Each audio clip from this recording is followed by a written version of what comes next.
And we are live. So let me go to my presentation. Share my screen. Let me make you a co-host first.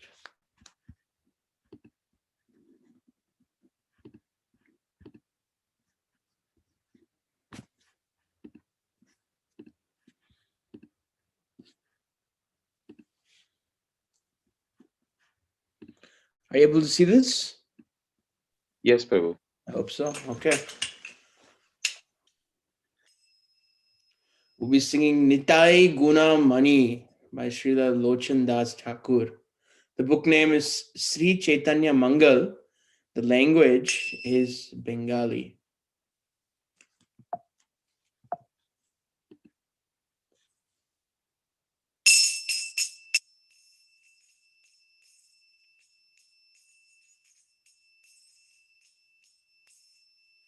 Nitai Guna Mani Amar Nitai Guna Mani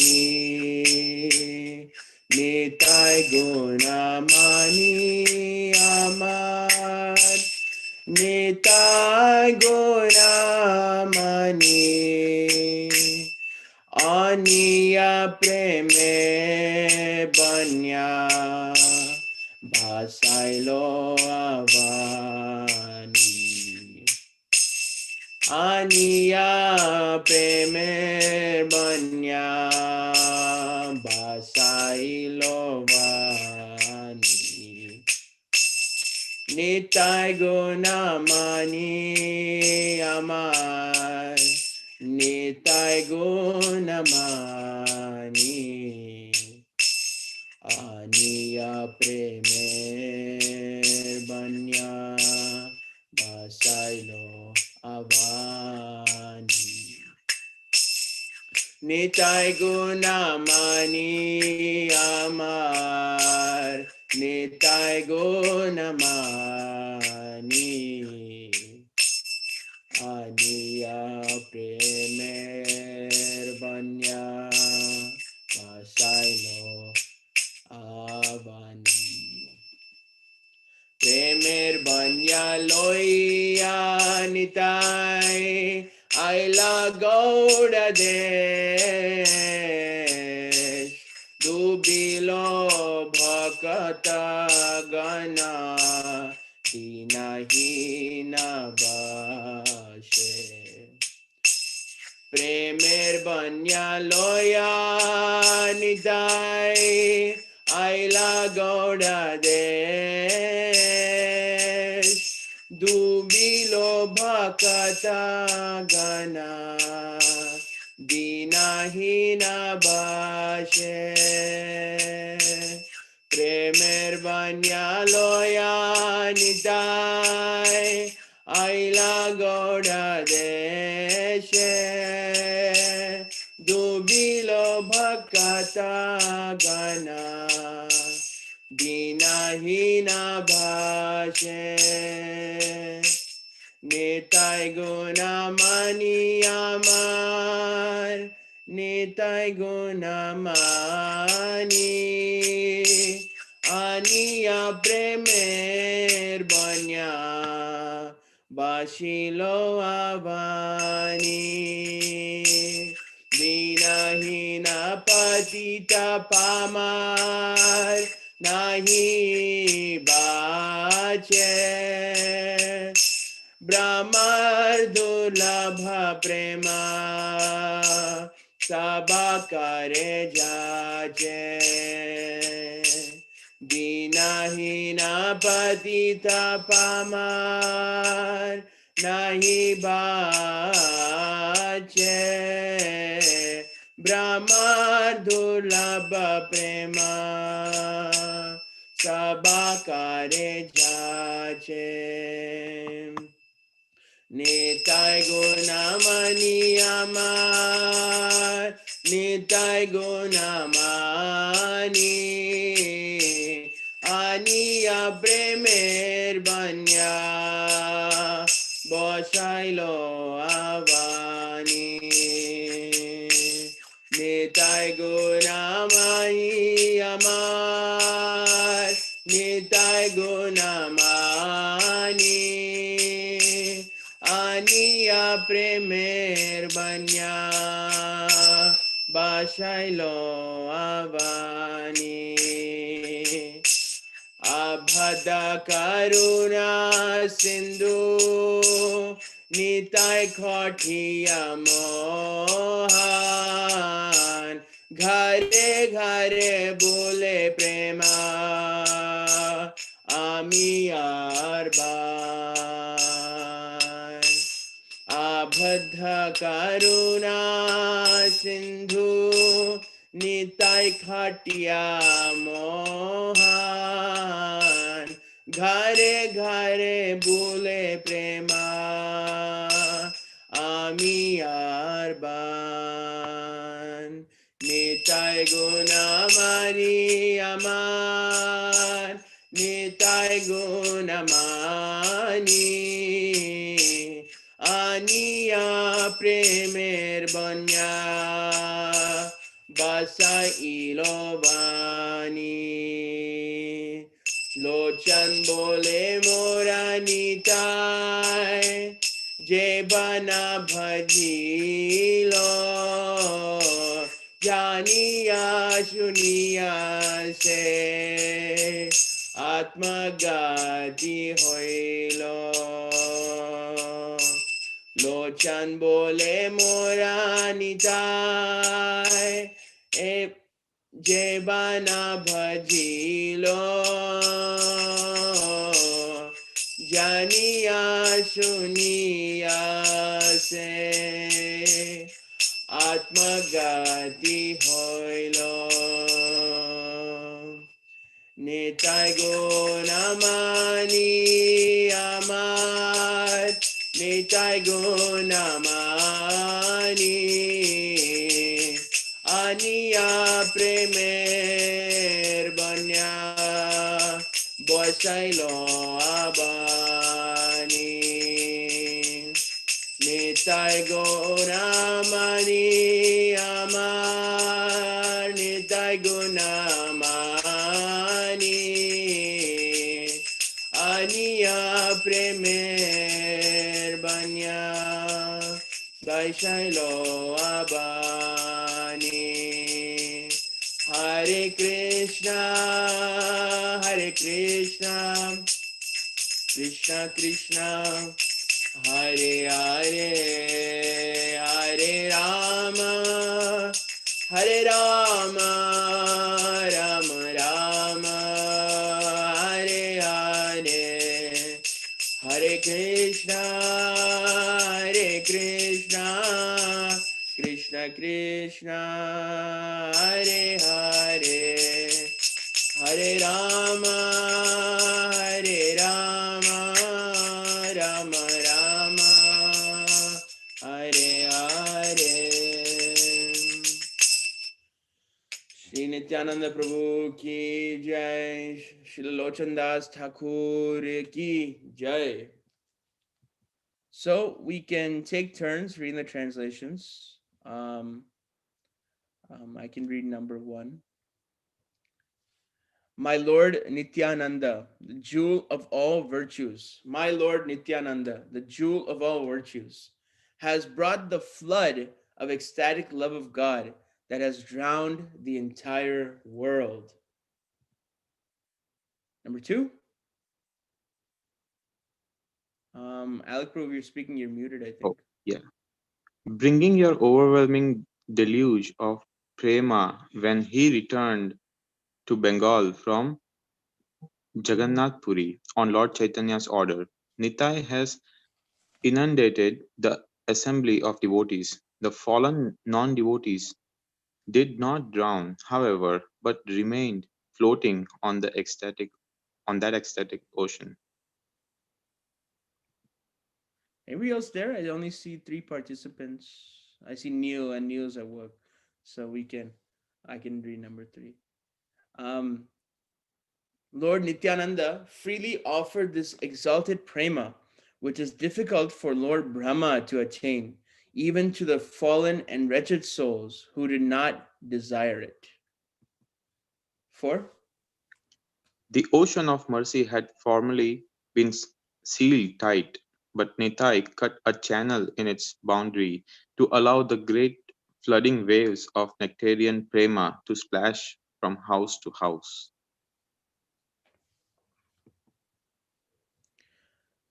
Lochan Das says, whoever has not worshipped my Nitai or taken advantage of this excellent opportunity offered by him knowingly commits suicide. Janiya suniya se atma gati hoilo. Mm. So we have a couple minutes. Hopefully, more people are joining. Um, uh, does anybody have any reflections so far of this song? I see Alec Prabhu is on the call. And we have Siddha Hari Prabhu also joining. Hare Krishna, Siddha Hare Hari Krishna Prabhu. Prabhu, Dhanavat Pranam, Agosha Prabhupada. Hare Um, Krishna Guru, Hare best Krishna wishes. Prabhuji. So we're just reflecting on the song for a couple more minutes until 8 o'clock. Alec Prabhu, do you have any reflections on this? It's both soft and hard hitting bhajan. In the beginning, it's very nicely explaining that merciful, how merciful Nitai and Nityananda Prabhu is, and at the end, it's like, no, you have opportunity, get in it, start, get inside the ocean of His mercy. And if not, Hmm. you are knowingly committing suicide. That's very um, many bhajans, we see this trend that we are aware of the problems, we have been given the solution, but still knowingly we are not accepting the solution. And all these great acharyas, they are trying their best. They're trying their best by giving the analogy of so many things which we consider so bad, like committing suicide is not everyone wanna hear that as well, but they are like, no, that's the truth. So listen to it and get inside the ocean. I think another song that one acharya says, "I have knowingly drunk poison." Yeah. Uh, so but it's kind of true in the sense that whoever has now worshipped my Nitai or taken advantage of this excellent opportunity offered by him knowingly commits suicide. It's a very hard hitting statement in the sense it shows how deep Lord Nityananda's mercy is. I was just reading Watering the Seed by Giraj Maharaj, and he was saying this point when Srila Prabhupada was in Mumbai. One of the disciples was falling down into meat eating and stuff like that. And he was saying, he was on the phone and he said, how can you call yourself my disciple if you're falling down into all these things? And he just kind of hung up the phone. And then Tamal Krishna Maharaj said, do you really not consider him your disciple? And then Srila Prabhupada said, no, I have taken responsibility of him. Lord Nityananda's mercy is all compassionate. And we can see in this photo, exquisite photo of Jagai Madai, the whole Leela of Jagai Madai. It's extensively covered in Chaitanya Bhagavat and Chaitanya Charitamrita of these two most sinful people. If we think sinning is as a game, these people are the most sinful. And Lord Nityananda had compassion on them. And we can all appreciate this pastime. We think we are so low. We are so low. But even if we are the lowest as their qualifications are, um, you can still be made into acharya. You can actually go visit the ghat where they took bath. Jagadananda, Jagadananda and Madhavananda. I think so. I think their names are. And you can go, Vivekananda Madhavananda. yeah, you can go visit their ghat in Navadvip, and it's absolutely amazing. Even Chandkazi, for that sake, there's a tree. They have a big tree in Chandkazi. So Nityananda Prabhu is all merciful. We'll be studying we have 5 weeks left to go for Nityananda Triyadasi. So we'll be studying these songs for in preparations for that. So this is just the first one. So we'll taste a couple more before we go. So now we'll conclude our study of the songs of the Vaishnava Acharyas. For our next part of the program, which I am super excited about, we will have a Srimad Bhagavatam class from His Grace, Siddha Hari Prabhu. And a lot of us don't know Siddha Hari Prabhu. Siddha Hari Prabhu is actually from originally, I think Prabhu is from Delhi, and he moved here from to University of Michigan in Ann Arbor to continue his. He got into a PhD program, and then he met the devotees of the Hare Krishna devotees there, and he has been practicing Krishna consciousness for more than 10 years. So 7 years ago, he actually left the PhD program, and he completely dedicated his life to Krishna consciousness as a monk. And now he has a lot of projects going on. Of one of his main projects now is he's connected with the Harmony Collective devotees, and 30 minutes away from there is they have purchased a farm of 10 acres, and now they have a whole CSA, community supported agriculture, where devotees or regular people, they go buy vegetables, and they grow vegetables, so they kind of share the risk and they share the cost. So he's running that program, and then they have a full-fledged cow protection program. They have so many cows in there, and they're just the sweetest cows. And one of the cows names is Harini, and Harini is my sister's name, so I like Harini the cow. So they have that, and when Prabhu seems to have time, I don't know if time has expanded for him. He's also been working on the service of scientific preaching and defending the Puranas and the Vedas with modern academic science. And he's written 2 books. One of the books is this is the new one, The Big Bang and the Sages, Modern Science Catches Up with the Puranas. And also his first book was Heretic Science, Ancient Sages Knew the Age of the Big Bang within 0.1% of the modern value. So the first book, The Big Bang and the Sages, is actually going to be, it's under release. It's a brand new book, and it was actually featured by the Times of India, and it's a big newspaper in India. And now I just read on Facebook that he's going to go on a live television live interview on the newspaper, and he's going to talk about his book, about the Puranas, and how the Vedic time calculations are very accurate compared to the academic world. So we are very happy and very lucky to have Siddha Hari Prabhu come and speak to us for Srimad Bhagavatam. So now it is, and with that, he's also a very humble and devoted soul, and he's so. Whenever I get his association, I consider myself very lucky. So now it is 8:05 here on the East Coast, and we usually go to 9 o'clock for a Srimad Bhagavatam class, and we'll have questions after that for maybe 15-20 minutes. So now I'd like to hand it over to Siddha Hari Prabhu, and we will go from there. Hare Krishna, Prabhuji.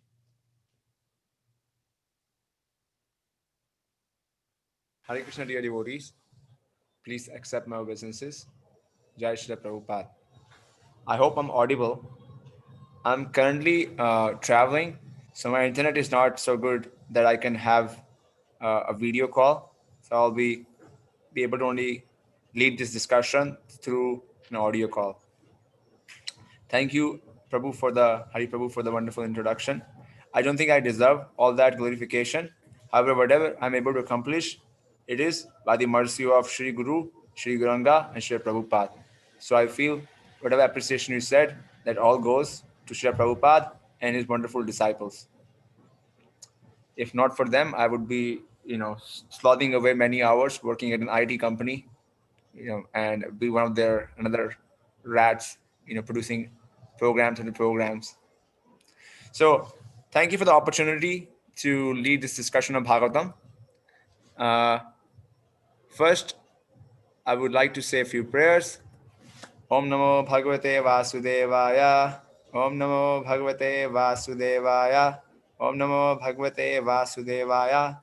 Narayanam Namaskrityam Narom Cheva Narotamam Devim Saraswatim Vyasam Tato Jayam Udirayet Nashtapreshu Bhadreshu Nityam Bhagavata Sevaya Bhagavati Uttamashloke Bhaktir Bhavati Nashtaki.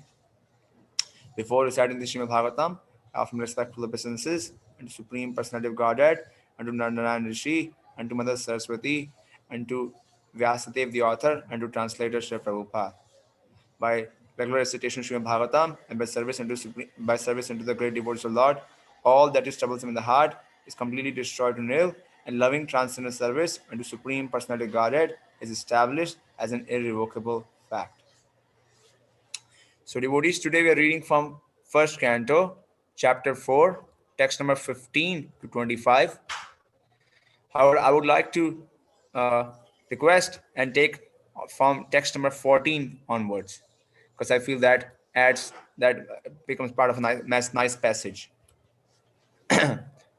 So the verse is this: Suta uvacha dvapare samanu prapte tritiye yuga paryaye jata parasarad vasavayam kalaya hare. Translation: Suta Goswami said, when the second millennium overlapped the third, the great sage Vyasadeva was born to Parashara in the womb of Satyavati, the daughter of Vasu. Purport: there is a chronological order of the four millenniums, namely Satyuga, Dwapar, Treta, and Kali. But sometimes there is an overlapping. During the regime of Vaivasvata Manu, there was an overlapping of the 28th round of the four millenniums, and the third millennium appeared prior to the second. In that particular millennium, Lord Sri Krishna also descends, and because of this, there was some particular alteration. The mother of the great sage was Satyavati, the daughter of the Vasu, fisherman, and the father was the great Parashar Muni. That is the history of Vyasadev's birth.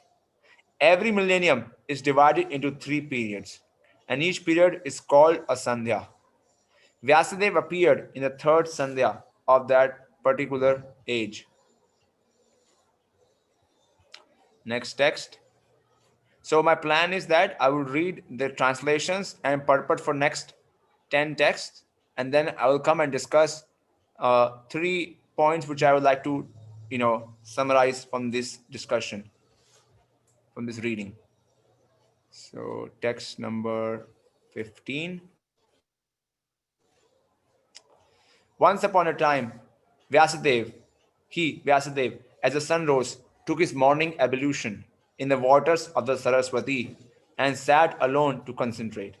Purport: the river Saraswati is flowing in the Badrik Ashram area of the Himalayas. So the place indicated here is Sameprash in Badrik Ashram, where Sri Vyasadeva is residing. Next. The great sage Vyasadeva saw anomalies in the duties of the millennium. This happens on the earth in different ages due to the unseen force of time. Purport: the great sages like Vyasadeva are liberated souls, and therefore they can see clearly past and future.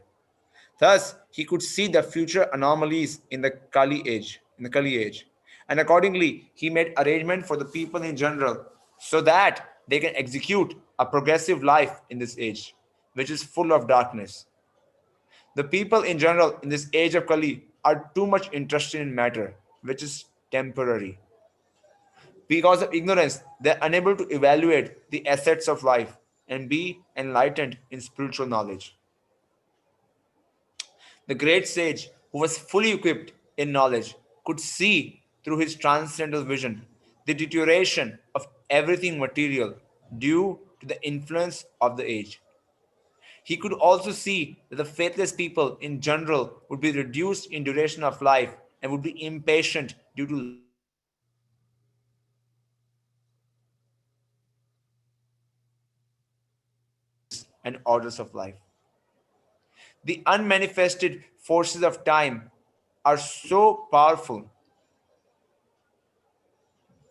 The unmanifested forces of time are so powerful that they reduce all matter to oblivion in due course. In Kali Yuga, the last millennium of a round of 4 millenniums, the power of all material objects deteriorates by the influence of time.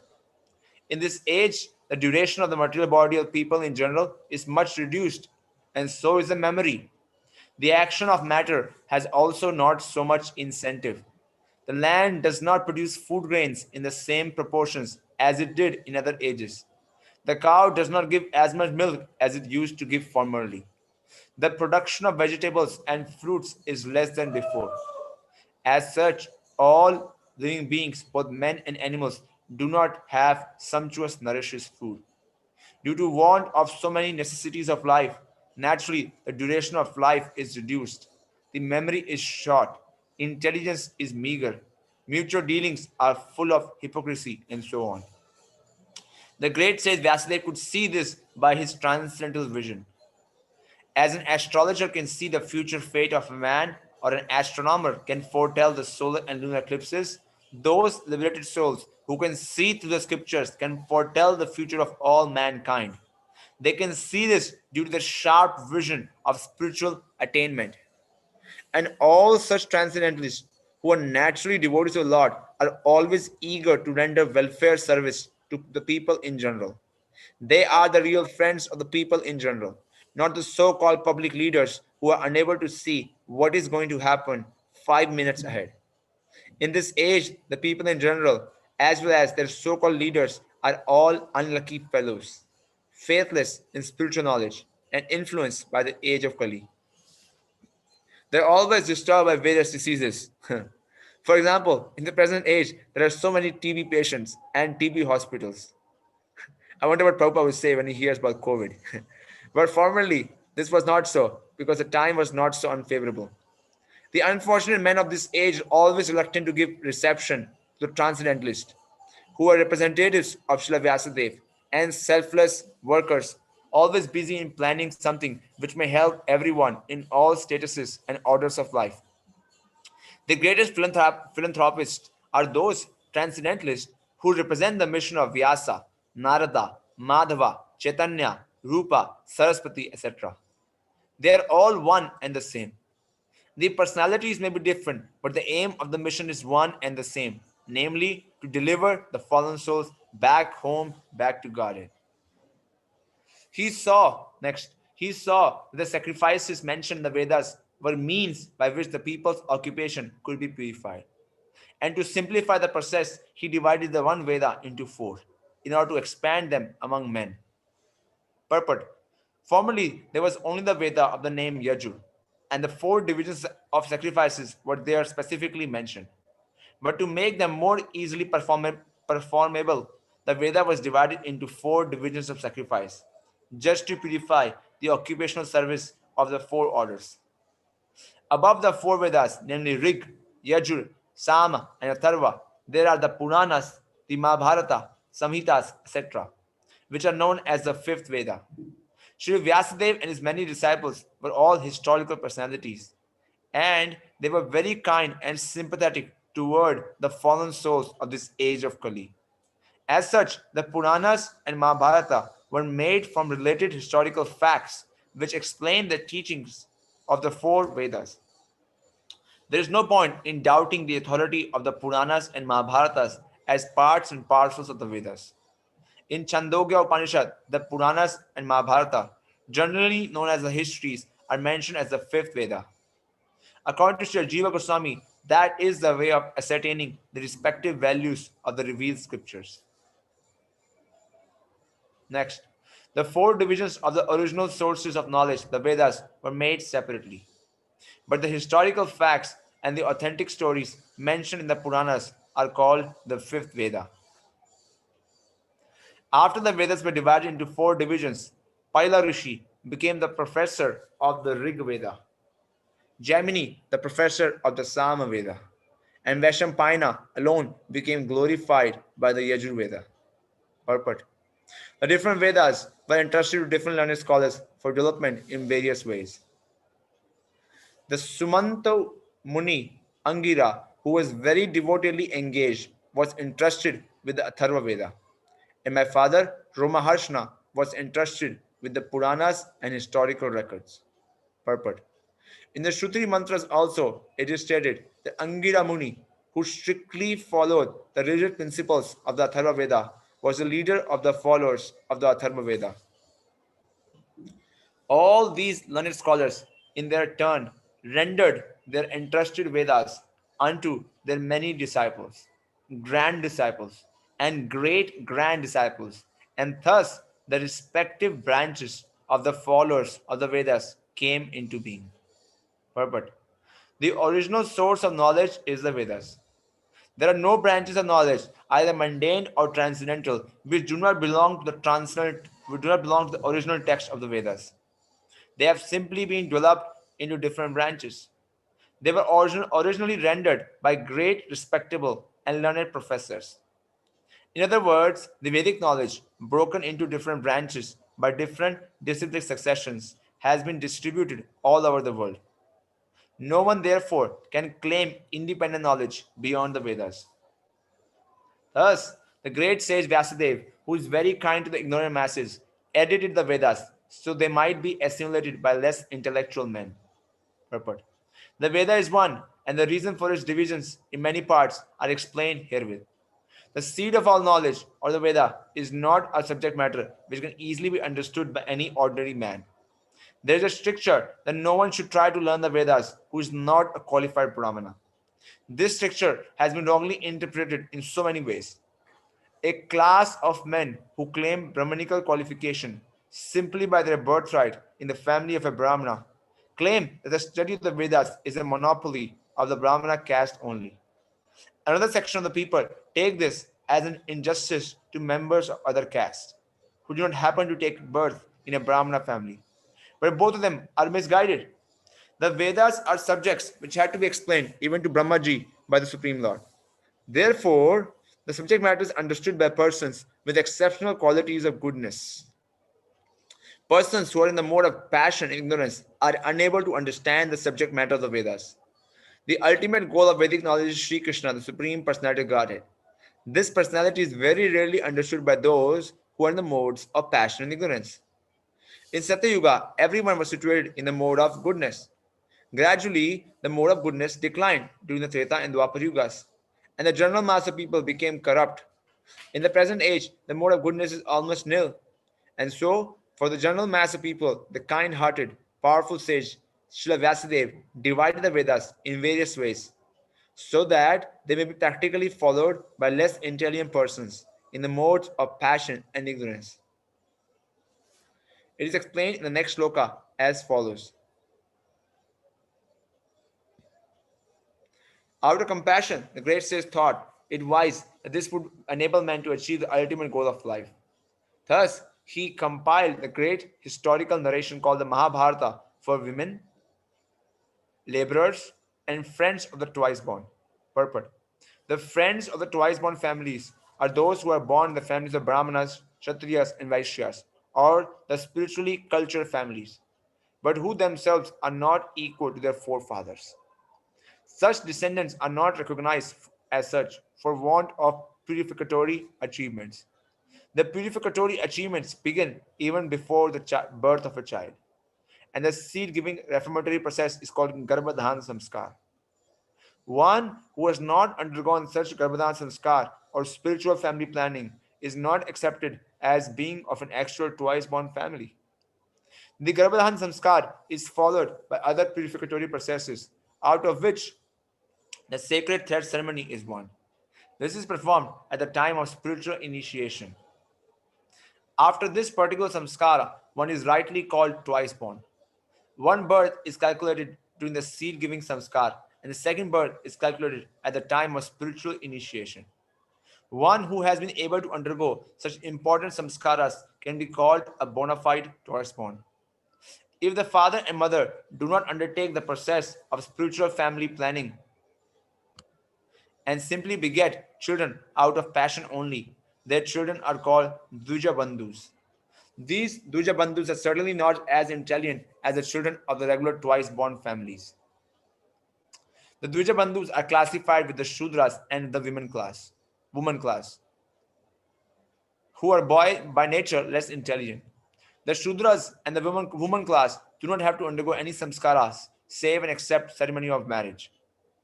The less intelligent class of men, namely women, Shudras, and unqualified sons of the higher caste, are devoid of necessary qualifications to understand the purpose of transcendental Vedas. For them, the Mahabharata was prepared. The purpose of the Mahabharata is to administer the purpose of the Vedas. And therefore, within this Mahabharata, the summary Veda of Bhagavad Gita is placed. The less intelligent are more interested in stories than in philosophy. And therefore, the philosophy of the Vedas in the form of Bhagavad Gita is spoken by Lord Sri Krishna. Vyasadeva and Lord Krishna are both on the transcendental plane. And therefore, they collaborated in doing good to the fallen souls of this age. The Bhagavad Gita is the essence of all Vedic knowledge. It is the first book of spiritual values, as the Upanishads are. The Vedanta philosophy is the subject matter for study by the spiritual graduates.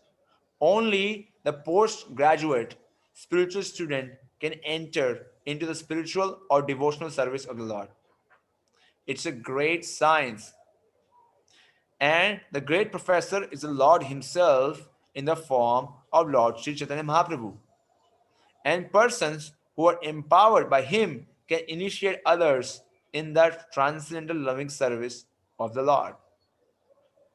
Om Jnanatimindasya Jnananjana Shlakaya Chakshurmitam Yena Tasmai Shri Guruve Namah Shri Chaitanya Manovishtam Stapitam Yena Bhutale Swayam Rupa Kadamayam Dadati Sapadandikam Vandeham Shri Guru Shri Utapata Shri Guru Vaishnavamscha Shri Rupam Sagar Jatam Staganaranathamitam Tam Sajivam Sadvitam Savadnam Parijana Sahitam Krishna Chaitanya Devam Shri Radha Krishna Padan Sagana Dalita Shri Vishakhan Vitamscha हे कृष्णा करुणा सिंधु दीनबंधु जगतपते गोपेशा गोपिक कांता राधा कांता नमोस्तुते तप्त कंचन गौरंगी राधे वृंदावनेश्वरी विष्णु भानुसुते देवी प्रणमामि हरि प्रिय श्री कृष्ण चैतन्य प्रभु नित्यानंदा श्री अद्वैत गदाधर श्री साई गौर भक्तवृंदा हरे कृष्णा कृष्ण कृष्ण हरे हरे हरे राम राम राम हरे हरे पंचकल्पतरुभ्यश्च कृपा सिन्धुभ्येव च पतितनां पावनेभ्यो वैष्णवेभ्यो नमो नमः नमो विष्णुपदाय कृष्णपृष्ठाय भूतले श्रीमते भक्तिवेदांत स्वामी नामने नमस्ते सरस्वती देवे गौरवाणी प्रचारिणे निर्विशेष शून्यवादी पाश्चात्य देशधारिणे नमो विष्णुपदाय कृष्णपृष्ठाय भूतले श्रीमते जयपताका स्वामी नामने नमाचार्य पादाय निधाघिपदायिने गौरकथा दामोदया नगर ग्रामतारिणे. So once again, thank you for the opportunity to speak or to lead the discussion on Bhagavatam with the devotees in Ohio, Columbus. Thank you, Hare Krishna. So I wanted to bring out 3 points in this discussion. And there's a reason why I chose verse number 14 also, because I feel it connects the point I'm trying to bring in, one of the points. So the first point I want to discuss here is, we see this point of the focus on mode of goodness a number of times in these purports. Prabhupada is referring to mode of goodness in regards to multiple things. First of all, in the text itself, there's a verse, actually verse number 15, where it is mentioned that Vyasadeva, when the sun rose, he took his morning ablutions in the waters of Saraswati. That's an indication, a pointer to somebody who is situated in mode of goodness, that when the sun rises, just before that or just at that time, they first take a shower, and they don't take a shower in the bathroom, but they go to a river. It's austerity, but it's for purification. I have the fortune of living with a devotee. His name is Nagar Kirtan Das, and he always insists to me, because he kind of grew up in the West, close to living in nature, and he always insists that we go for hikes and we go to to take showers in the river. And his perspective or his realization is that a shower in the river is like a million times better than any shower you take in your bathroom, even though it may be the same water. But there's some mystery, some mysticism behind taking a shower in a river.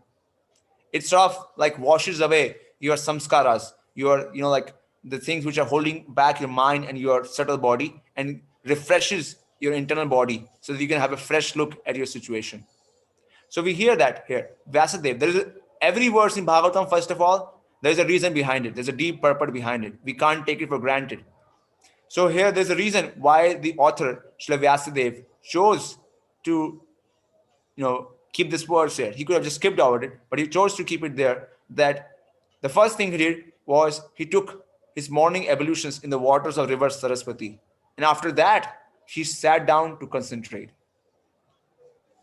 And we hear this focus on mode of goodness again and again. In fact, in the next few verses, Prabhupada brings this point in the purport, that in the purport to verse number 17 and 18, he says, because men in the current age are ruled by modes of passion and ignorance, their lives have become short.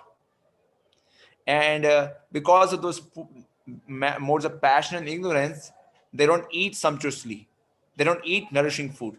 And that's another point too, that mode of goodness is just not about having clean body, but also clean food, clean air, and clean water. You would find that Krishna gives a lot of instructions on spiritual life. However, in the whole Bhagavatam, in the 11th canto, we find only one instruction he gives, which is specifically in regards to body, and that is he tells Uddhava that drink clean water. It's in 11th canto. I can't remember. It's in Uddhav Sandesh. I don't have the verse at top of my head right now. So why is there so much focus on clean water, clean, good nourishing food? Because Prabhupada says in Nectar of Instruction preface that when we are situated in mode of goodness, then it is automatically revealed to us what is our next step in our spiritual life. It is like a tarmac. You can't fly off a tarmac unless you clean the tarmac. If there's a bunch of debris on the tarmac, how can you fly the plane? So mode of goodness is not an optional thing. It's a requirement. It is something we should always be striving for. And I'm not just speaking to you, but I'm speaking to myself also. I mean, I feel whenever we lead a discussion on Bhagavatam class, it's mostly for the person who's himself leading the discussion. He's trying to teach him, points to himself. So mode of goodness is something which we see Prabhupada mentioned multiple times in this purports. And that is something which is not in just one part of life, but in every part of life, whether it be making our bed, whether it be spending time in the nature, whether it be of taking a shower in the river, even though you have all the facilities in the bathroom. Hey, Prabhuji, I have a bathroom, I can take a shower there. No, just for the sake of austerity, try. Once a month, try to go to a river, find a river nearby, and try taking a shower there. See how you feel. I have the association of a devotee here with me. His name is Achintya Nitai Prabhu. And when I met him for the first time, I thought he was like 25 years old. And he said, no, Prabhu, I am 45 or something like maybe 46. I said, Prabhu, what's the secret? What do you do? And he said, what's my secret? I don't know. But he said, one thing I definitely do is that he has been coming to Mayapur off and on. And he said, whenever I'm here, I make it a point to go to Ganga to take a dip there. He would regularly go and swim across the Ganga. Even our Srila Prabhupada, he said, he in fact gave an instruction to His Holiness Jayapataka Swami Maharaj to build a road directly from his quarters to Ganga. Now you would think, hey, Prabhupada can just take a shower from the, like that, what's that thing called? That pump, you can hand pump and just take a shower there. Why waste time? It's a pure devotee. He shouldn't waste time going in like frivolous thing. Why is he going to take a shower in the Ganga? Come on. We have so much things to be done in the world. There's so many letters to be replied, so many disciples falling down. Why is it Ganga? No. He said, if you build a road, I would like to go every day. Because Srila Prabhupada also understood that there is something very special, it's something very mystic power to spending time in the nature, to spending time in the rivers, to living a simple lifestyle. And I can attest to you this personally, because last 1 year I shifted from Ypsilanti to a farm in maybe Michigan. Although I'm still living in the house, there is still all the showers and everything. But I can tell you, my whole perspective has shifted a lot. It has helped me see things in a much more long-term perspective and take things slowly, because I'm no longer next to, like, like some store. I can just go run and take and buy whatever I like to buy. I have to plan ahead. I have to plan for like a couple of weeks in advance, and I'm getting used to that. There's not much things happening outside. I can just go outside and get distracted. So my personal realization is that just by staying in close with nature, or if you can't stay so close to nature, by making frequent visits to nature, it helps us reset our system and helps us connect with that mode of goodness which Srila Prabhupada is talking about here. So that was my first point, which is the importance of us taking to mode of goodness, and which just doesn't involve having clean room, but also connecting with nature, connecting with raw elements of nature, and doing the austerity of sometimes going and spending time in nature, whether it be with friends or yourself, and doing that austerity, not thinking that it's some frivolous thing, but it's something for your purification. Second thing is that in 1.4.14 we hear that there's a subtle point being discussed there about the shifting of the ages. And this is something we find again and again, discussions about chronology in the Puranas. In fact, you'll be surprised to hear that in the book written by Srila Rupa Goswami called Lagu Bhagavat Amrita, he talks about the chronology of the avatars of Vishnu. There is like three chapters in which different avatars of Vishnu, the Yuga avatars, the Lila avatars, their dates and their particular activities are discussed. Now, why is there so much focus on these dates and these events? There's a reason for this. What is the reason? Prabhupada brings this out later in this section only. He says in the text, first of all, the text 20 itself says, the historical facts and authentic stories are mentioned in the Puranas, are called the Fifth Veda. So the Puranas are not somebody's fantasy, but are historical facts. And whenever you have a fact, there has to be dates. In the academic world, the Vedic literature and the Hinduism, which we are part of, you can say so, is heavily criticized for lack of historical details. The point those academic scholars don't understand yet is that the Vedic sages were not interested in keeping track of mundane events. They were interested in events which have significant impacts on the history and on the consciousness of people in the past. So such events are recorded very precisely in the Puranas. And this has been, most of my work in last 2 years. And Prabhupada brings this point again and again. In fact, in text number 25, Prabhupada says that he said something about historical facts. Let's see. He mentions in one of the texts of Prabhupada we were just reading that the events given in the Puranas and Mahabharata are historical facts, because he knew that this is something which the Indians have been taught again and again for last 200 years, that the Puranas and the Mahabharata, and they're all myths. So why do they say that? The reason they say that because the British laughed at the Indians when they proposed these million-year cycles, billion-year cycles from the Puranas. They said, "Hey, you must be joking. Earth can't be that long, that old." And when the Indians refer to the Vedas and Puranas, they just ridicule them. So much so that if you go right now in India and ask like a general person on the road, "Hey, have you heard? Do you know anything about the Puranas?" Well, they say, "What are Puranas? What is that? I never heard that word." People don't even know about Vedas. What to say of Puranas? Vedas are much more popular. So, thanks to the British education, that people have no understanding of the Puranas. And it is in the Puranas where we find the ultimate instruction or the summary of the Vedas.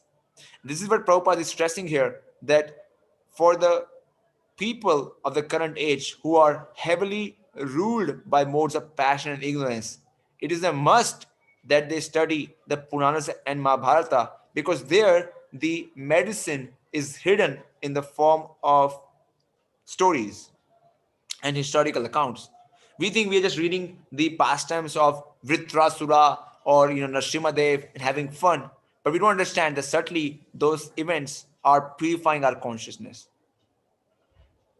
These days, I'm regularly reading Bhagavad Gita with my mother because she's very sick, and she's having a hard time chanting these days because as we become closer and closer to our death, we lose internal determination or mental determination to carry out our sadhana.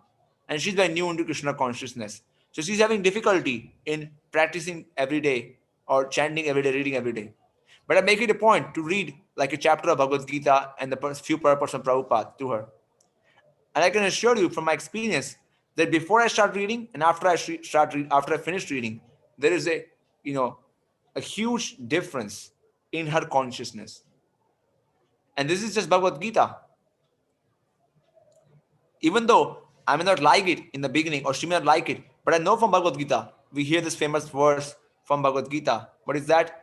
Yat tat agre visham iva pariname to amrita upamam tat sukham satvikam proktam atma buddhi prasadajam. That happiness in mode of goodness is bitter in the beginning, but the fruit is like nectar. And such happiness leads to self-realization. So this reading of the Mahabharata and the Puranas as an historical, you know, facts is very purifying. It's interesting and purifying because there's a limit to how much philosophy we can read, thanks to mode of ignorance and passion. Those who are real brahmanas, they can read philosophy all day and all night. I mean, that's why in the past we used to have debates. Shankaracharya and all the Mayavadis used to have debates, but no longer we don't have that tradition anymore because people can't read philosophy. They can't even pay attention to anything for more than a few seconds. you know these days there's competition. If you want to make a new video, there are new guidelines that you can find online which say, hey, if you want to make a successful video, the video has to be less than 2 minutes in length. I mean, how much can you pack information in 2 minutes in less than? I mean, that's the situation we have reached, the kind of attention span people have. So in such age, we need stories and we need historical accounts which are purifying, not just history made from somebody's mind, but histories which are coming from the Shastra. And this has been the core of my work in last 2 years, thanks to my Guru Maharaj, His Holiness Jayapataka Swami Maharaj, and my guide, Madananda Puri Prabhu and Devmada Prabhu, who has supported me in this work.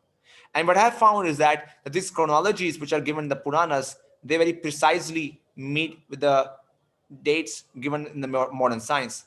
And by such presentation, we can bring back the faith of common men in the Puranas. In fact, we can impress them. Think of this. We know from the Shastra that Brahma creates the sun at the end of night, at the end of his night, just before the day begins. Now, according to the Shastra, that event happened 4.563 billion years ago. Now, what do the scientists say? They say that the sun was created 4.567 billion years ago. How do the scientists find out this? They have a bunch of different scientific dating methods, not just one dating method. And they all have reached this consensus for this dating. But it took them last 200 years. It took them at least, I would say, 200 to 300 astrophysicists. And it took them many sophisticated computing technologies. And it took them, hours and hours, in fact, years of backbreaking research to reach this place. So what took scientists so many thousands and thousands of, hundreds of thousands of hours is plainly stated in the Puranas. Plainly. Now, we're not saying that they should stop doing the research because that's their nature.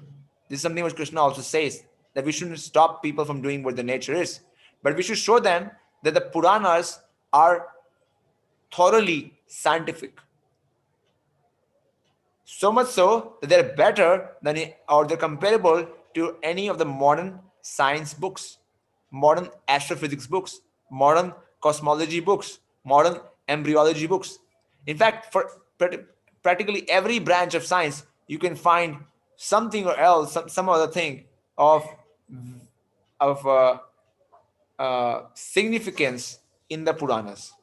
However, that is not the real essence of the Puranas. The real essence of the Puranas is self-realization, which is like hidden. Like, growing up, we used to take medicine, and I used to love taking homeopathy medicine because it's practically you just getting to eat some sugar, balls, and they're supposedly medicine. That's what Puranas are. you know you can take the bitter ayurvedic medicine or bitter allopathic medicine, or you can take the sweet homeopathic medicine. The Puranas are like that homeopathic medicine, which are tasty and yet very powerful.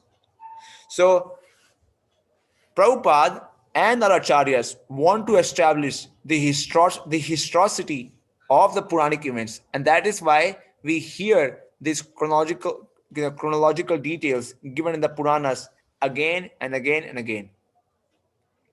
So that was my point number two, that the reason why Srila Prabhupada is mentioning these historical details, beginning with 1.4.14, and why our acharyas are focusing so much on the historical details, because these are facts, not somebody's figment of mind. And that is why they are giving these details. There's a purpose behind it. And the third and very important point is, what is this knowledge meant for? What are these Puranas meant for? So we hear that Vyasadeva, he was born, again from 1.4.14, was born to Parashar Muni. Then Parashar Muni is such a great saint that Prabhupada quotes him a number of times, that how there are these 6 qualities by which you can identify Supreme Personality of Godhead. What are the 6 qualities? The most rich, most knowledgeable, most famous, most beautiful, most renounced, and most powerful. So these 6 qualities are given by Parashar Muni as the qualification for Supreme Personality of Godhead.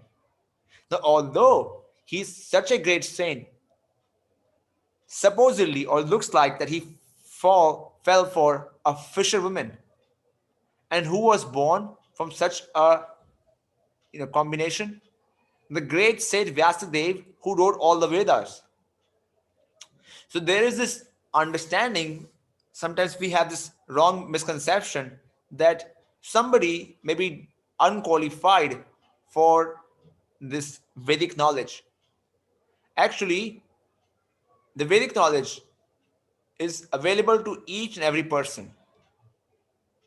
It's only a matter of doing the austerities and raising ourselves to a stage where we can access it. However, we don't have the time to access all the Vedas, and that is why we have the Puranas. So Puranas are not different than the Vedas. They are the summary of the Vedas, and they're accessible to those people who are not yet qualified, who are still in lower modes of passion and ignorance, which means, the Shudras, that's what the most population is, that's the current population on the earth, or the women, they are, again, because of their body, they are having a disadvantage to start with, or the Duja Bandhus, those who are born in the higher classes but have not done any purification. So for all these cases of classes of men, Bhagavatam is showing again and again that you may be born in a different situation, or in a difficult place, or you may be born to parents who are not of higher births, but you can still access Supreme Personality of Godhead. And that is why I really like how Srila Prabhupada ends text number 25 with an interesting line. He says, I'll go back. Only the postgraduate spiritual student can enter into the spiritual or devotional service of the Lord. You see that these three lines are very important. First of all, a postgraduate spiritual student.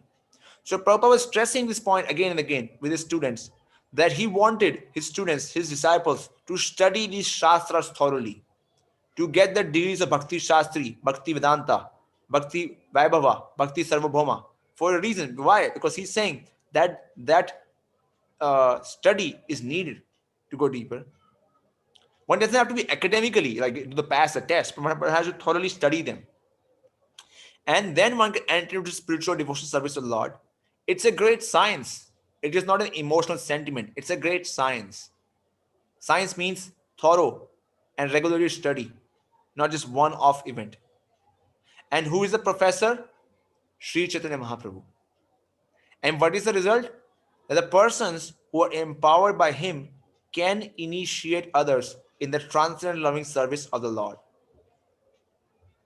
So the third point is this, that there are many disqualifications which we see in us and in others. And we may for a moment think that maybe we are not qualified or others are not qualified for studying this Shastra, studying the Puranas. But actually the Puranas are meant for such people.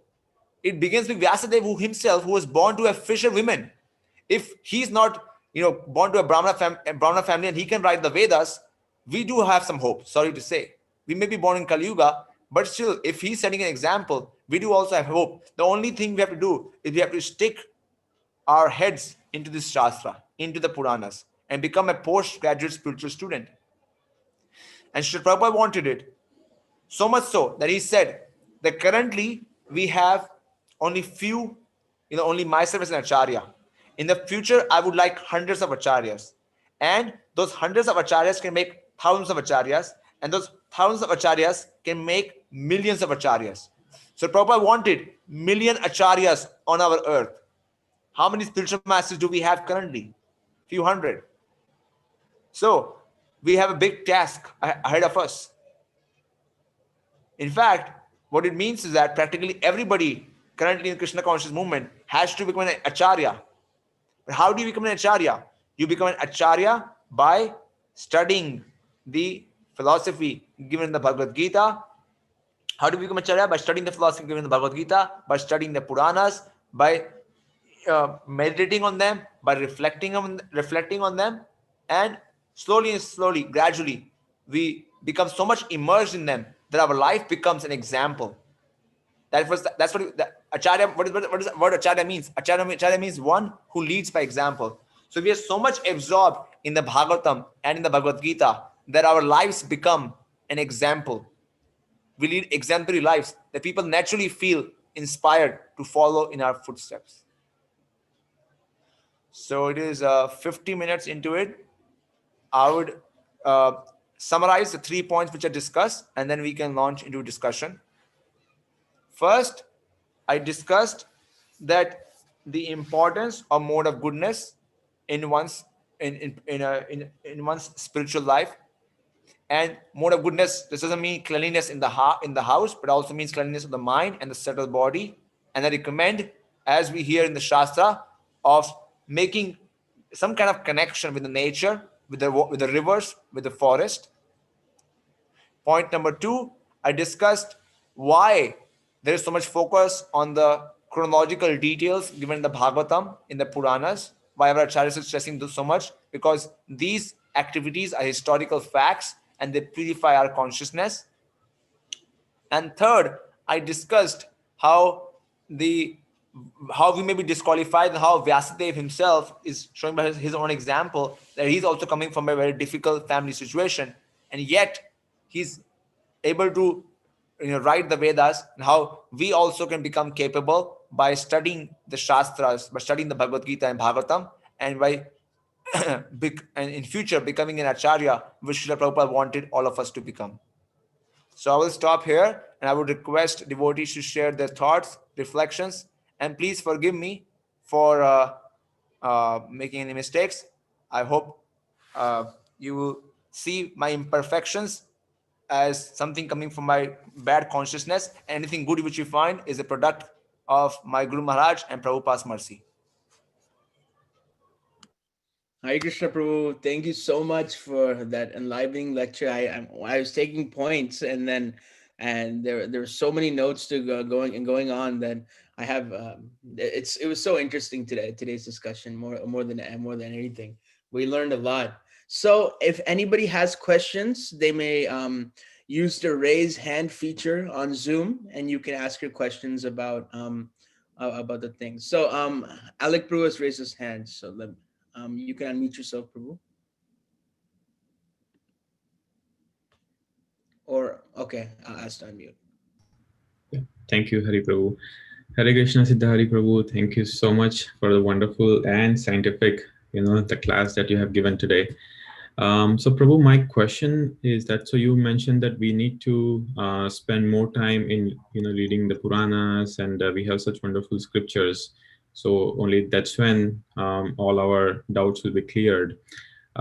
So I was wondering, since we are reading Srimad Bhagavatam, and the other name of Srimad Bhagavatam is Amal Purana, means there is no mal, there is no, it's perfect. But other scriptures we don't call, we don't have Amal Mahabharata or anything. Does it mean that they have some imperfections or some mistakes in them?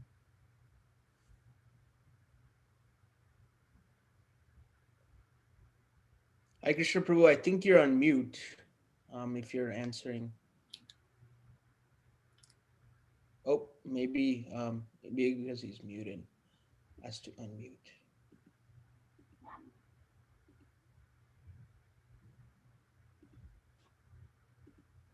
Hi, Krishna.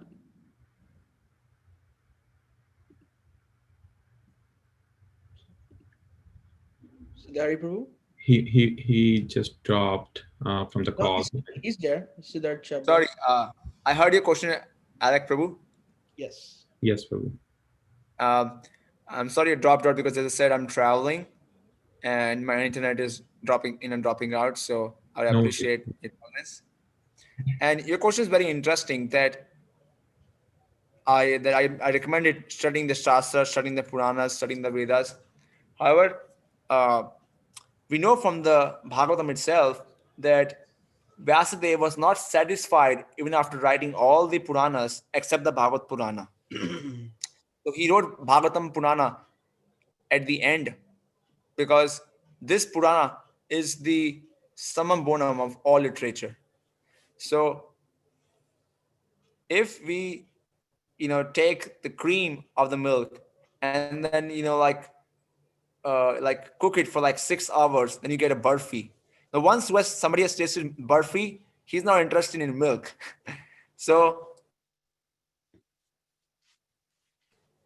Hare Krishna. Yes, Prabhu. We can hear you. If we are to taste this beautiful burfi of the Bhagavatam, then we won't have any need or any requirement to study the other Puranas. The Bhagavatam is you can say the best and the best and the most secret of the secret knowledge which is out there. So by studying it and by studying the commentaries of acharyas on the Bhagavad Purana, we have access to all the other knowledge which is present in the Puranas, which is important for us.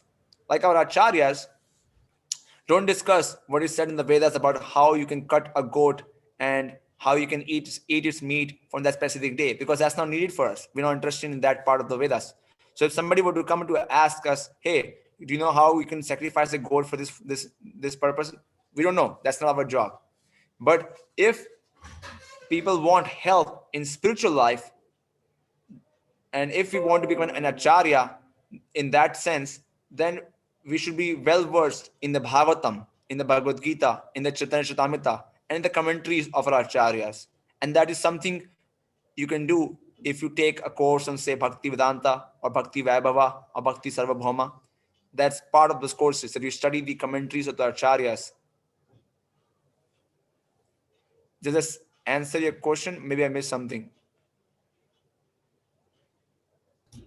I think, Prabhu, you partially answered. But yeah, my question was that Srimad Bhagavatam is considered as the most perfect scripture, and we don't hear that tagline with other Puranas and other scriptures that, okay, Mahabharata is the most perfect or something like that. So that I was just wondering that, that does that mean that other Puranas are not so perfect, since we have given the most perfect title to Srimad Bhagavatam, or not we, but the Well, acharyas. yeah, But the other Puranas don't have such long and detailed discussions yeah, on Shuddha Bhakti. They have discussions on Bhakti also, but like there are 18 Puranas, of which 6 are in mode of ignorance, 6 in the mode of passion, and 6 in the mode of goodness.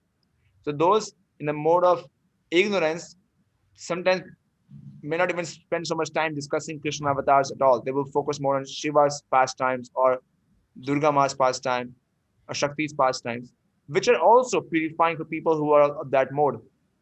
However, Bhagavatam is is completely and totally focused on the pastimes of Krishna and other Vishnu avatars. So since the other avatars like Shiva or Durga or other demigods, they have some kind of, you can say, imperfection. So maybe in that sense we can say that they have some mala, and whereas the Bhagavatam is completely pure. Again, we also have Naveen Krishna Prabhu here, who's a one, very realized soul. Maybe he can add something. Or Mother Rukmini is here too. They are exalted devotees. They can I'm sure they can add something to this discussion. Prabhus, would you like what would you say to this question?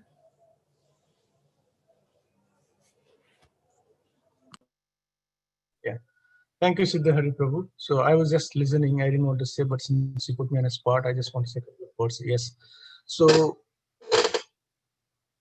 absolute truth has many dimensions. So by itself, if you take by anything by itself is complete. At the same time, if you complete with add with other, the both are complete. So if you read Bhagavatam first canto, Vedavyas was saying that, as Siddhari rightly mentioned, that yes, all Puranas. That's what the Tattva Sandarbha established by Jiva Goswami in chronological order. Vedas, Puranas, Itihas, finally come to Bhagavatam.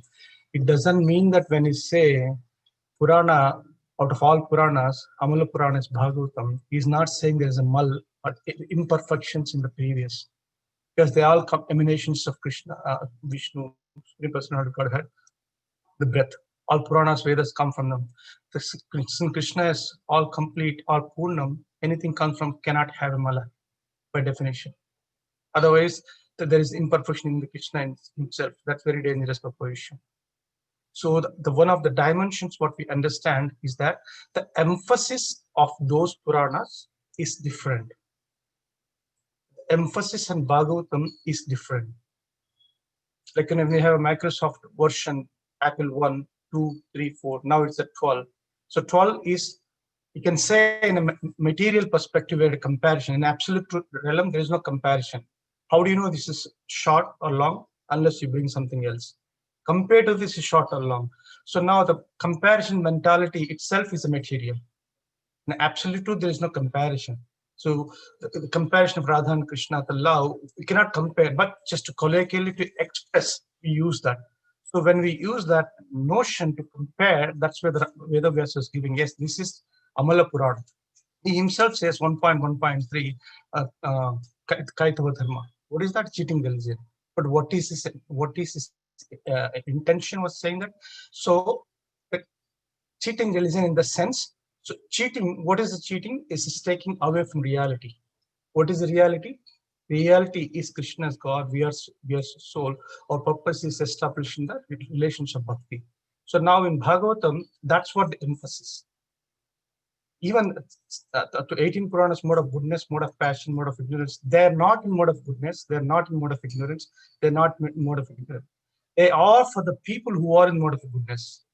They are for the people who are in mode of passion. They are the people from mode of ignorance. There is no difference between Shiva and Krishna. For destruction, he takes the role of a Shiva, and for the maintenance, he takes the role of Vishnu. The same personality, but the purpose and the emphasis was mentioned. Otherwise, it's immature of understanding.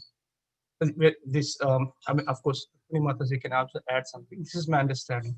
So in that perspective, to address the question, yes, this is Amala Purana, spotless Purana, in emphasizing the bhakti as the predominating factor. Person who's about to leave the body in 7 days, so what is his role as a dying person? That's where the Bhagavatam. But now while living, how do we deal? It's the Mahabharata. Like, and then while living in Mahabharata principles, but each role as a guru, as a father, as a mother, as a son, as a daughter, is this Ramayana principle. This is also Itihas. So software is Ramayana, hardware is Mahabharata. But the object is Bhagavatam. So that's my understanding.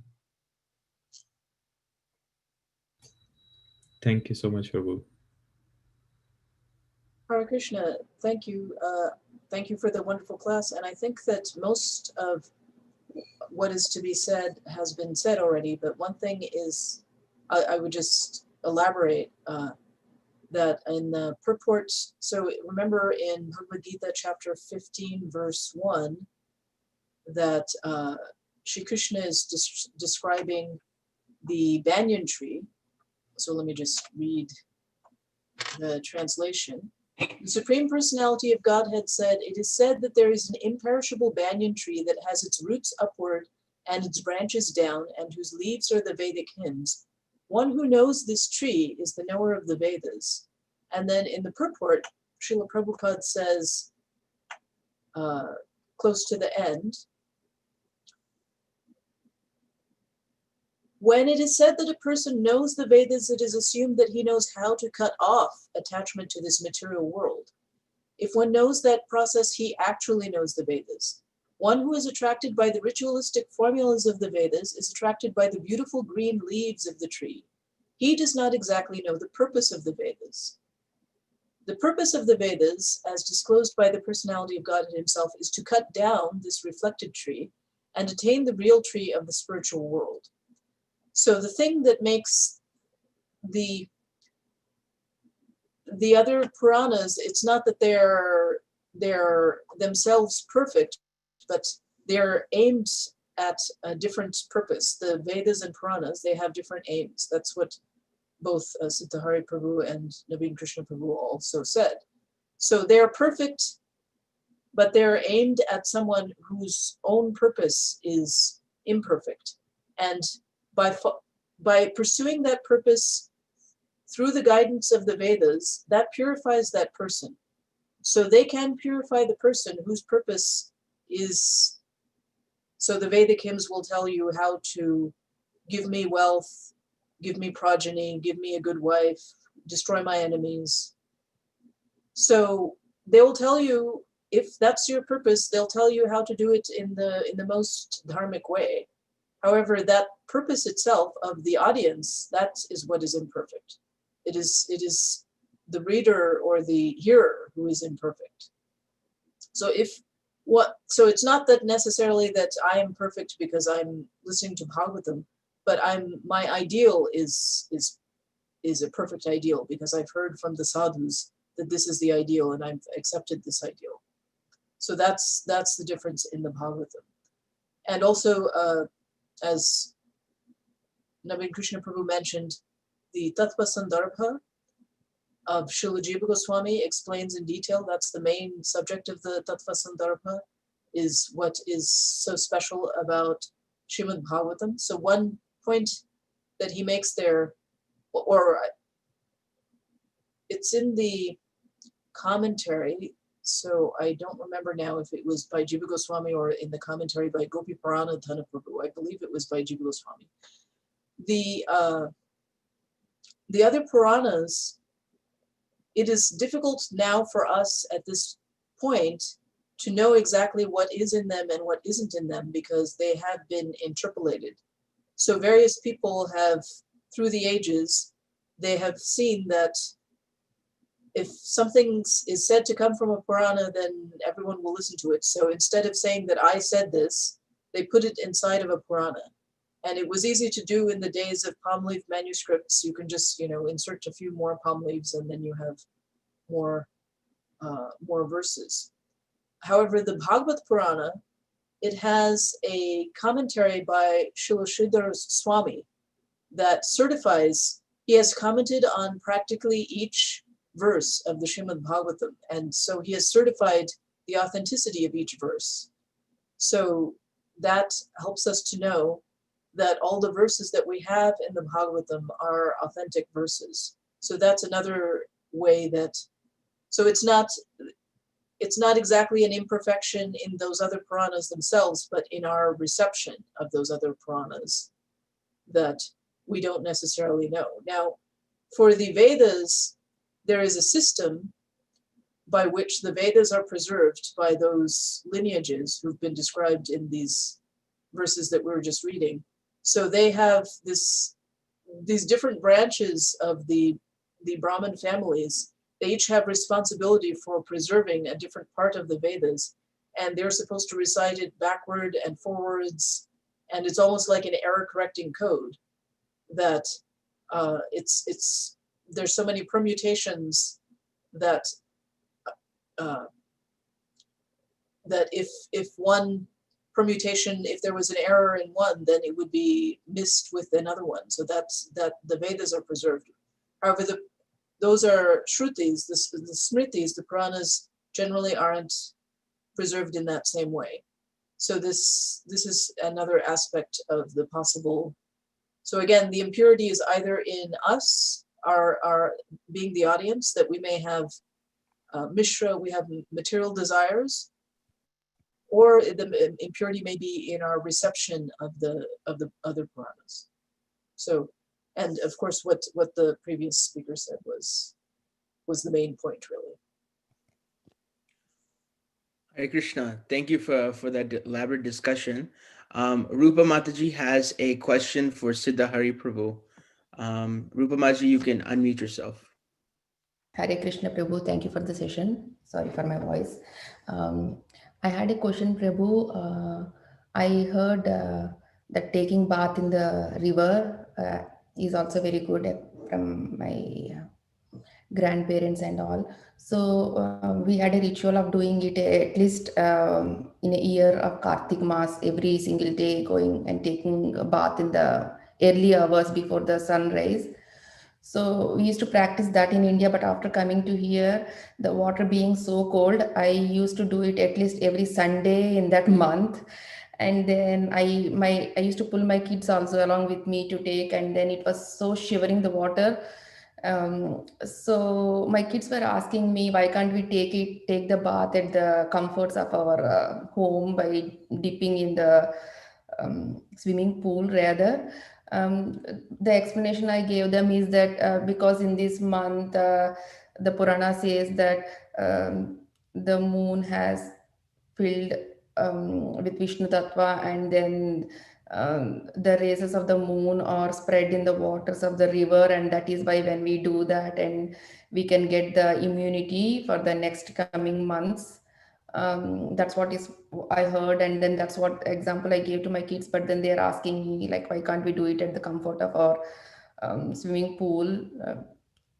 But then again, we will be lacking the feature of connecting to the raw elements of the nature, like forest or this one. So at least these days we are just attempting to go in the early morning because the river is so close to us, and at least trying to feed the birds there, and then at least washing our legs and hands, and then touching the water, and then giving three argyams to the Surya god, and then doing get taking the water to our eyes. So is that fine, or should we still uh, it says that desa kala manas something, right? When you are in a different place, you have to abide to the rules of the nature. So can you clarify on this, whether still bathing in the water is still a good idea no matter where you stay? Thank you, Prabhu. So Srila Prabhupada was always bringing this point regarding the time, place, and circumstance for applying an instruction. I mean, the more you do, the better it is. However, you are the best judge because you are a parent. I'm not. So you have to find ways by which you can make it fun and exciting for your kids to do it, because also you don't want to leave them an impression that anything in relationship to Krishna consciousness is very tough and very hard to do. That way when they grow up they will have, you know, a distaste for anything in relationship to Krishna consciousness. You want to give them a good taste. So for yourself, if you can push yourself to do regularly, that's great. But for the kids, you have to find ways how to make it exciting. Maybe whenever you go there, you can have like a swimming competition. You can have some water games, something. You have to find yourself ways how to do it, or you can go in the afternoon when it's warm. And definitely, it's an austerity. However, I can assure you that you will feel a difference if you make it a regular habit to do such activity. So you are saying it need not be in the early morning before the sunrise. It can be any time of the day, is what you are Yeah, mentioning. yeah, yeah. Do anytime. Go in the afternoon, no problem. Okay. Hare Thank you. Krishna, thank you for that answer. I was also wondering about that now. Like, how are we gonna do it? Let's all meet at the Ohio River after this. Let's go at 31 degrees. But I think we can. It's we need some determination. But next is a question is from Vika Mataji. Hare Krishna Maji, you can unmute. Hello, people. Thank you so much for the class, Prabhu. Well, my question is actually about the verse 14, the one that we started with. So I don't know if Alec or Hari could get it back on the screen. Yeah. But it's really about the purport. I don't quite understand what's happening, like what overlap, like just like that part. I've had that question for a while because I've heard it in the lectures that something happened in this yuga cycle. Um, it was very different, and that's why Krishna himself came, and then Chaitanya Mahaprabhu came. So if you could please explain what is actually happening, because I don't understand if it's like the overlap of like the yuga cycle, like what is going on there. Please explain. Thank you.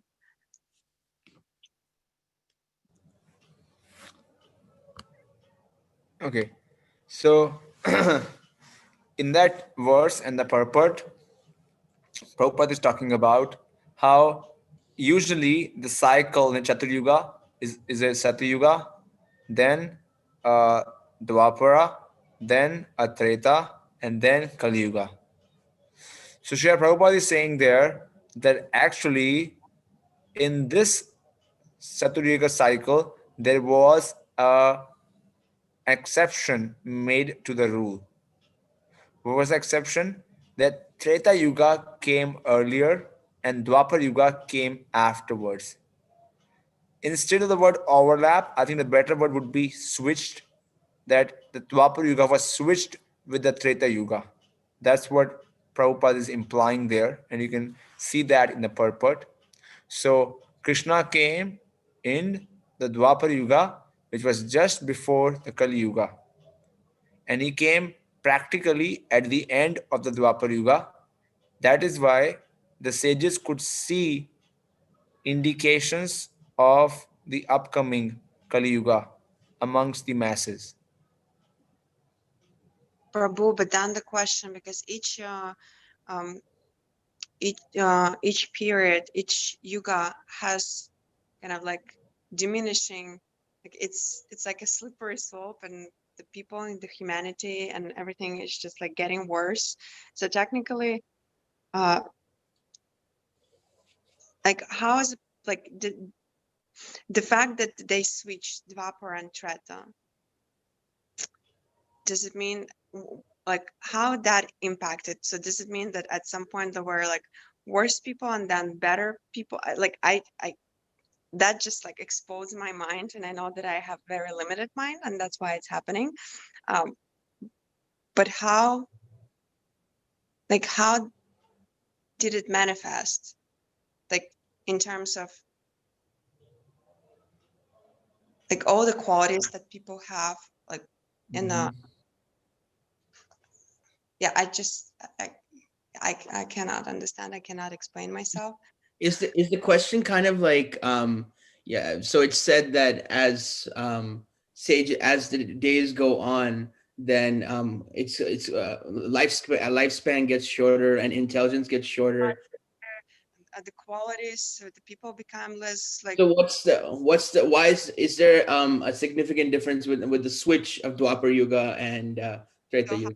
does it mean that first, like, you know, people were like with the worst qualities, and then like again they, you know, became better, taller? Yeah, that may Yeah, yeah. thank you, because that's what I'm trying to explain. And I like, because I'm a very analytical person, that part is very important for me to understand. I don't know if I will be able to understand, but if you could try to explain it to me, I would really appreciate it. So I understand what you're asking. You're asking a very interesting and a tough question. You're asking that when the Dwapar Yuga got switched by Treta Yuga, what happened to the qualities of people? Because we hear from the Shastra that usually Prabhupada is saying the cycle is Satya, Dwapara, Treta, and Kali. And people are much more taller in Dwapar, then shorter in Treta, and then the shortest in the Kali. So when Dwapara and Treta got switched, does that mean the people became short first and then again became tall and then again became short? Now that's an interesting question, and that question I haven't found answered anywhere in the Shastra. So I won't be able to answer that part of it. However, what I can answer is this, that from the previous Yuga, which is Dwapara to Kali, the qualities certainly have become less. People have become shorter, people become lost in memory, and that is something we hear in the Bhagavatam again and again. Now we have to understand that Bhagavatam is not a comprehensive book on history of the world. It gives only those aspects which it thinks, which Acharya thinks, have a deep impact on our consciousness and can help us understand the uh, the emergency nature or the profoundness of the place where we are right now. Because currently people have very short lives, so we should understand and become like and understand the urgency of the matter and take to the study of the Puranas, because once we understand how short of a life we have and how we are so much ruled by modes of passion and ignorance, so how tough of a job we are trying to accomplish, so that is something what the acharyas are stressing, and that is something what we hear the Bhagavatam is addressing. So we know from the Bhagavatam that the qualities have further reduced. But to specifically to your question, did people become short first and then tall again and then short again? I don't know that aspect, that which qualities of Dwapar and Treta were switched. Thank you anyway. I'll keep on, I guess I'll keep on inquiring. Mother Rukmini has a comment. Would you like to unmute yourself, Mother Rukmini? Thank you. Yes, so in the Srimad Bhagavatam, and I believe more detail is given in the commentaries of our acharyas, like Vishnu Chakravarti, in the 9th canto is given the story of the marriage of Balaram to Revati. So King Kakudman wanted to find a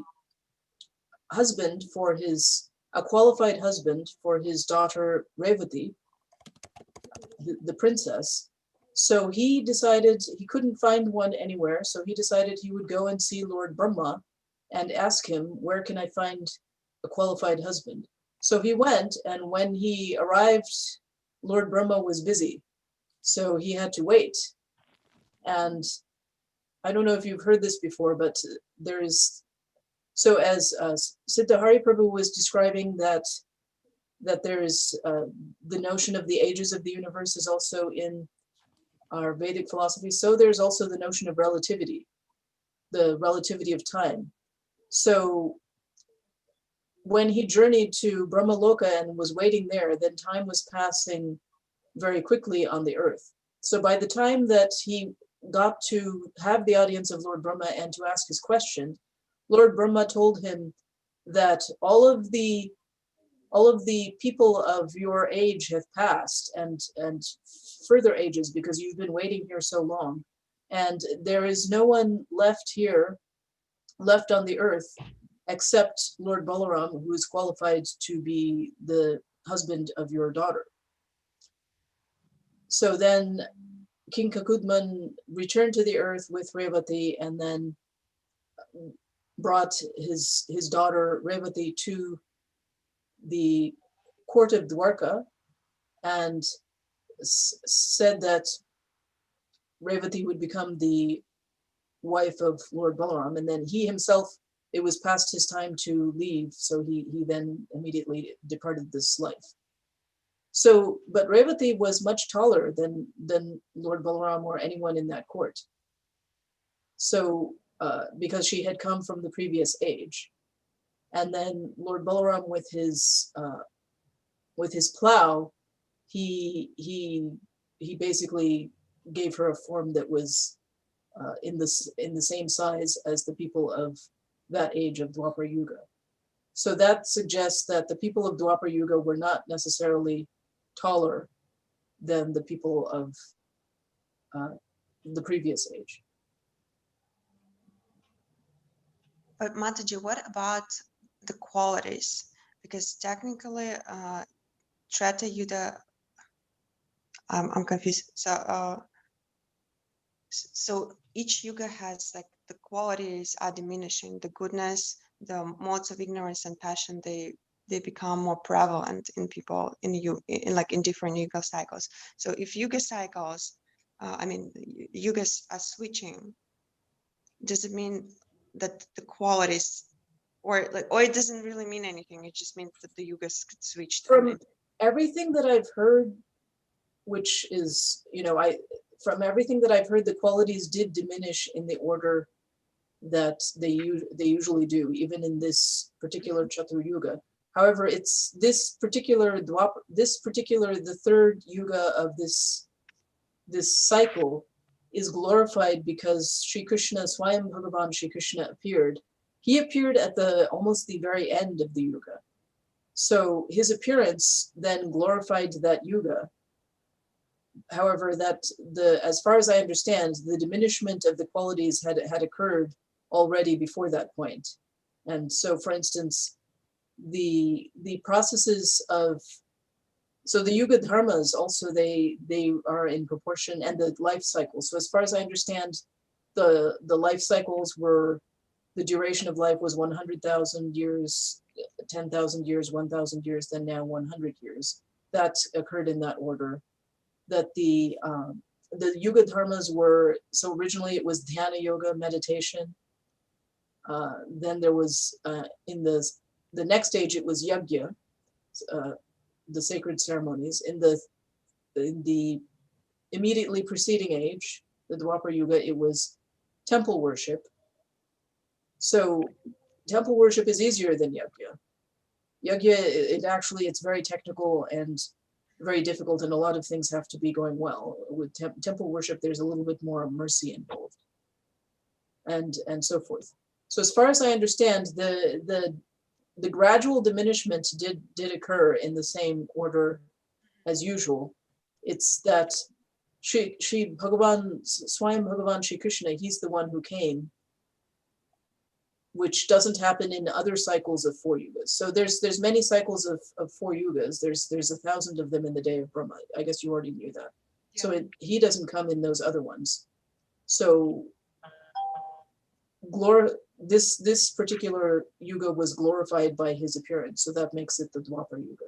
And then the people had that opportunity.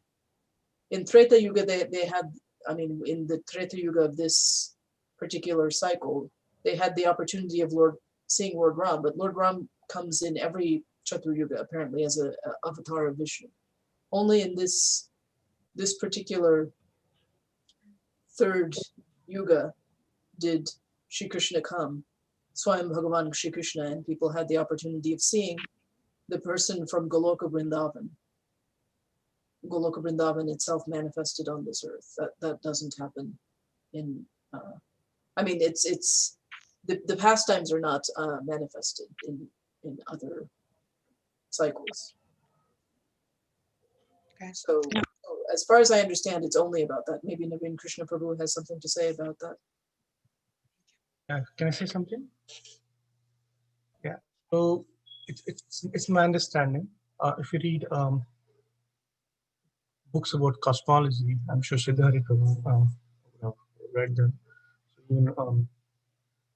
So there is an exception and the generic.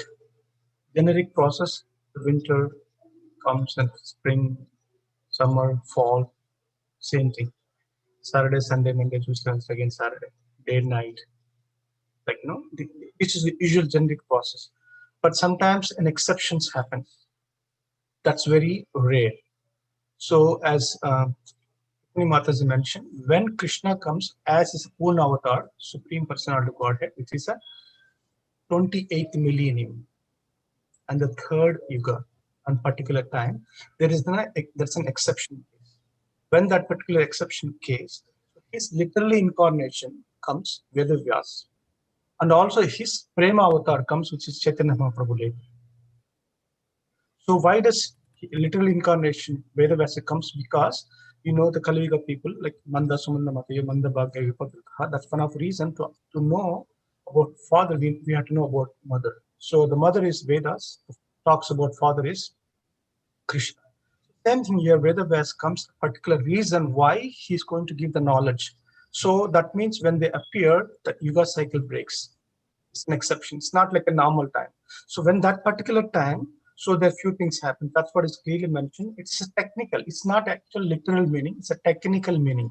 So if you take the absolute truth has many layers, but for me understanding Tattva, Leela, Rasa, and Siddhanta. Tattva means the nature. Siddhanta means philosophy. That's how this is how it happens. Sweet is sugar. Sugar is sweet. Salt is salty. That is Siddhanta. There's never change. Even if you go to moon anywhere, it doesn't matter. But tattva means the same sugar. If we add with the salt, if we add with the pungent, if you add something else, it changes. It's not changing the sugar's nature, but it appears to be changing when in combination with others. If you understand that philosophical tattva aspect, then you can, in that perspective, you can see this statement. When second millennium overlap the third, the great says Veda was born. Because the Veda was appearance has to happen, because when he comes, that time has to happen. Who happened to be there? Matsya Gandhi, which is a fisherwoman.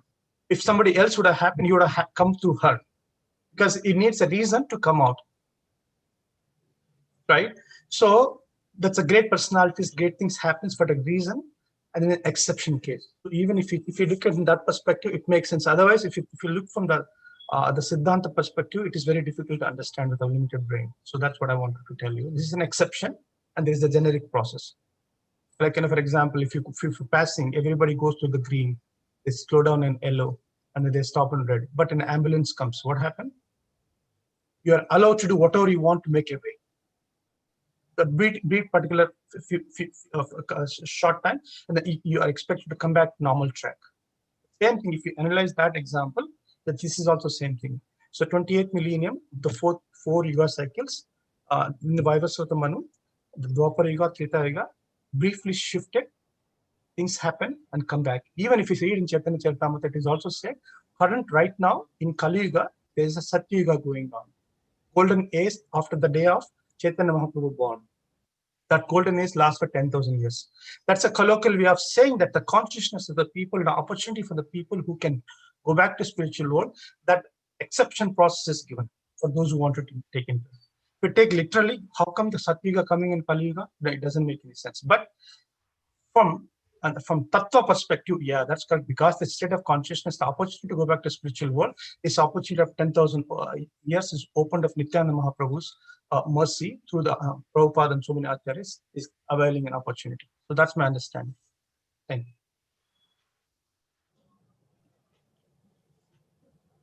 Thank you for taking time to answer my question. Hare Krishna.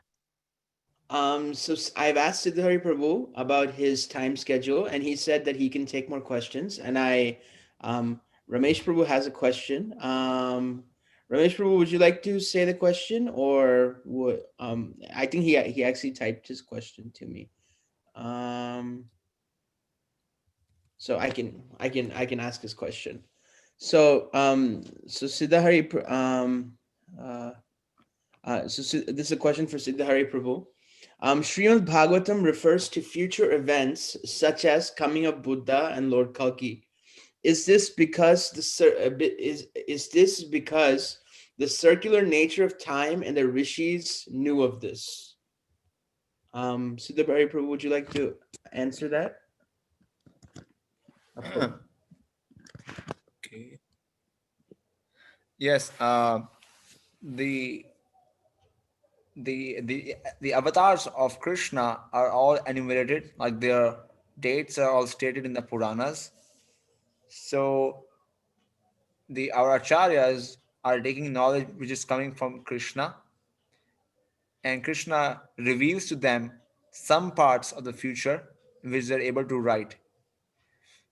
Like, they're not knowing everything about the future, like practically every event, but those events which Krishna wants them to know, Krishna reveals it to them, and because they're connected to Krishna, they they write them down, and they pass it on to their students.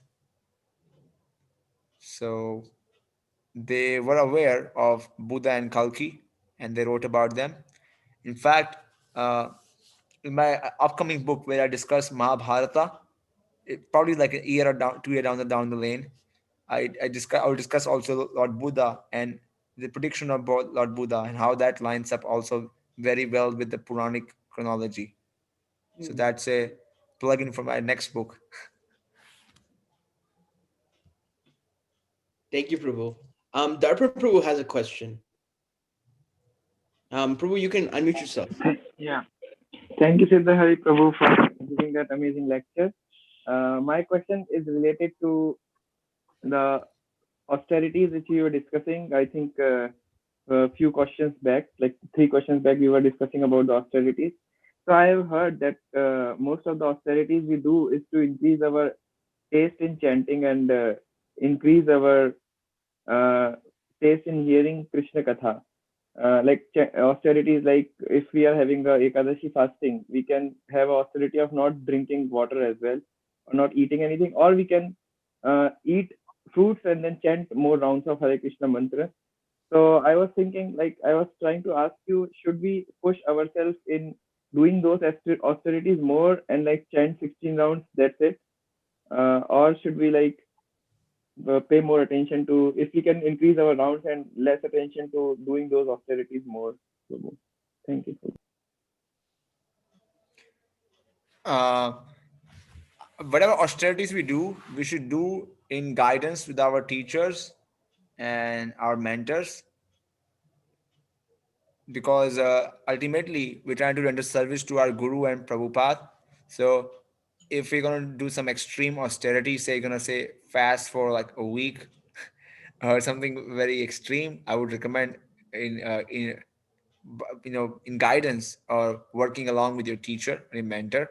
And if we follow their guidance, they will let us know what is the best austerity for us at that stage in our point in our life, because at different places in time we have different austerities for us. Like, suppose somebody is old, it may not be a good idea for him to go for trekking, but suppose somebody like you who is young, it might be a good idea to go for a trekking someday. It will help you disconnect from internet and help you maybe chant better rounds. So everything has to be done in guidance or in sync with a mentor, a shiksha guru. That answers. Thank you so much. So I see no more questions. I actually have one clarification question point myself. So I will ask that. So Prabhu, in the verses that we covered today, one of them it was mentioned that in the purport it was mentioned that even lower born people like Striya Vaishyas Tatha Shudras, that anybody who is lower born, they can even study the Shastras and they can elevate themselves. So this reminds me of that famous verse from Bhagavad Gita, Mamhi Partha Vipashritya, Yepi Syu Papa Yonaya, Striya Vaishyas Tatha Shudras, Tepi Yanti Param Gatim. So I was just wondering that this why is Vaishyas mentioned? Because Vaishyas are part of Varnashram, and they're part of the social order. They're not Shudras either. So why is Krishna mentioning Vaishyas in that verse? I mean, we hear from Chaitanya Charitamrita that Lord Chaitanya didn't want to deal with people who were dealing with money. So I would guess because of that. In the verse which we discussed today, there was not a mention of Vaishyas, but there were three different divisions: Sri, Shudra, and Dvija Bandhu Nam. So Dvija means those who are twice born, and historically, the three top classes, which is Vaishyas, Kshatriyas, and Brahmanas, all three of them used to have twice births. So Dvija Bandhunam, anybody related to those higher caste also, if they are not gone through the samskaras, they are also fallen. They are identical to Sri and Shudra, not different from them. So whether they are, you know, they are coming in the, some esteemed Vaishya line or some esteemed Brahman line or esteemed Kshatriya line, the important point is performing samskaras, performing austerities to purify oneself, raising one's consciousness, and from there one can become a teacher. From there one can go forward in spiritual life.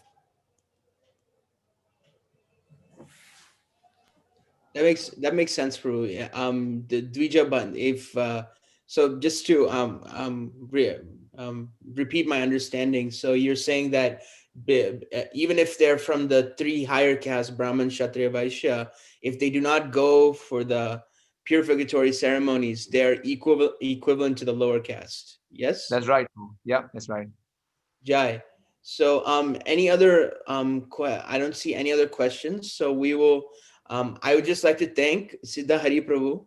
Siddha Hari Prabhu is it gives me a lot of faith, But growing up in America, as a student, as a kid, it's hard to defend Krishna consciousness.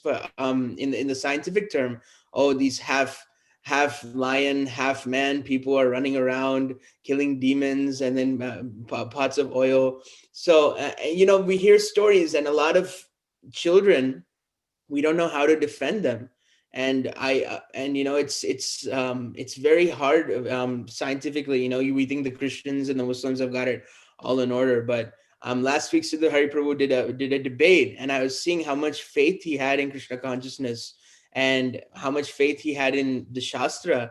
It really gave me some enthusiasm to study it deeper and have faith that Srila Prabhupada and our acharyas have given all the answers. So I would really like to thank Siddha Hari Prabhu for coming out, and today he's doing a big interview with Times of India, the newspaper, about his new book. But he still made the time to come out and speak to us today.